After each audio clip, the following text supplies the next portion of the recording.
Hello दोस्तों, जानिए कैसे हनुमान जी की माता श्राप के कारण अप्सरा से वानरी बन गईं।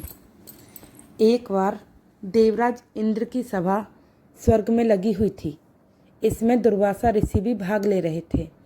जिस समय सभा में विचार विमर्श चल रहा था, उसी समय सभा के मध्य ही पुंजिक स्थली नामक इंद्रलोक की अप्सरा बार बार इधर से उधर आ जा रही थी। सभा के मध्य पुंजिक स्थली का यह आचरण दुर्वासा को अच्छा न लगा। दुर्वासा ऋषि अपने क्रोध के लिए प्रसिद्ध हैं। उन्होंने पुंजिक स्थली को कई बार टोककर ऐसा करने से मना किया, लेकिन वह अनसुना कर वैसा ही करती रही। तो दुर्वासा ऋषि ने कहा, तुझे देव सभा की मर्यादा का ज्ञान नहीं।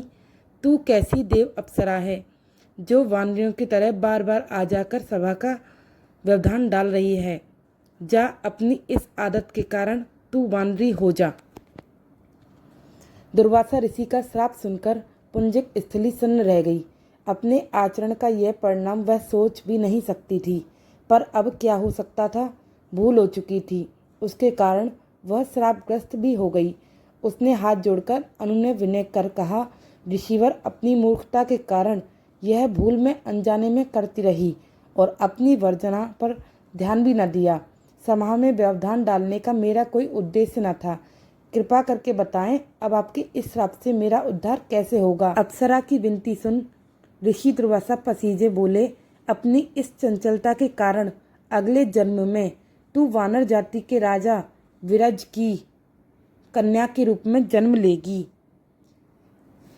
तू देव सभा की अप्सरा है, अतः तेरे गर्भ से एक महान बलशाली, यशस्वी तथा प्रभु भक्त बालक का जन्म होगा। पुंजिक अप्सरा को संतोष हुआ। पुनर्जन्म में वानर राज विरज की कन्या के रूप में उसका जन्म हुआ। उसका नाम अंजना रखा गया। विवाह योग्य होने पर इसका विवाह वानर राज केसरी से हुआ। अंजना केसरी के साथ सुखपूर्वक प्रभास तीर्थ में रहने लगी। इस क्षेत्र में बहुत शांति थी तथा बहुत से ऋषि आश्रम बनकर यज्ञादि करते रहते थे। एक बार ऐसा हुआ कि वन में विचरने वाला शंखबल नामक जंगली हाथी प्रमत्त हो उठा तथा वन में उत्पात मचाने लगा। उसके भय से भागते हुए अनेक तपस्वी बालक आहत हो गए। कई आश्रम उजड़ गए। कई ऋषि भय के कारण आश्रम छोड़ चले गए। केसरी को जब शंखबल नामक हाथी के इस उत्पात का पता लगा तो वह आश्रम तथा आश्रम वासियों की रक्षा के लिए तत्काल वहां आई और शंखबल को बड़ी कुशलता से घेर कर उसके दोनों दांतों को पकड़कर उखाड़ दिया गया। पीड़ा से चिंघाड़ता हुआ वह हाथी वहीं धराशायी हो गया और मर गया। आश्रम की रक्षा के लिए उनके अचानक पहुंचने तथा हाथी को मारकर आश्रम वासियों को निर्भय कर देने वाले केसरी का ऐसा बल देखकर ऋषि मुनि बहुत प्रसन्न हुए और केसरी के पास आकर आशीर्वाद देते हुए कहा, वानर राज केसरी, जिस प्रकार तुमने आज हम सबकी तथा आश्रम की रक्षा की, इसी प्रकार भविष्य में तुम्हारा होने वाला पवन पुत्र जैसे वेग वाला होगा तथा रुद्र जैसा महान बलशाली होगा। तुम्हारे बल और तेज के साथ साथ उसमें पवन तथा रुद्र का तेज भी व्याप्त रहेगा।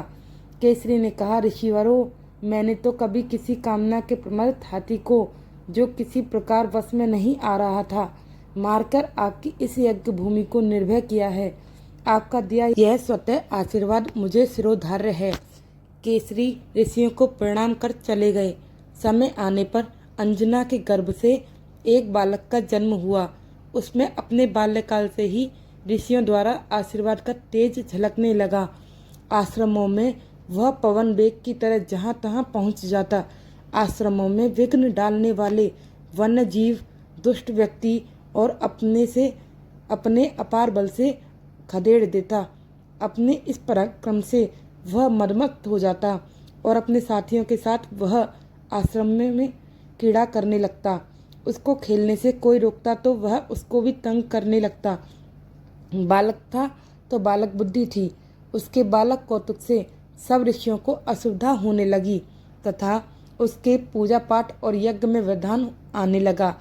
तो उन्होंने उसके स्वभाव में शांति लाने के लिए आशीर्वाद जैसा श्राप दिया कि तुम अपने बल को हमेशा भूले रहोगे। जब कोई तुम्हें आवश्यक होने पर तुम्हारे बल की याद दिलाएगा तब फिर तुम में अपार बल जागृत हो जाएगा। इससे वह बालक शांत स्वभाव का हो गया। केसरी नंदन यह बालक आगे चलकर हनुमान नाम से प्रसिद्ध हुआ। सीता जी की खोज के लिए जब कोई समुद्र पार करने का साहस नहीं कर रहा था और हनुमान जी चुपचाप बैठे थे तो जामवंत जी ने हनुमान जी को उनके बल की याद दिलाई थी।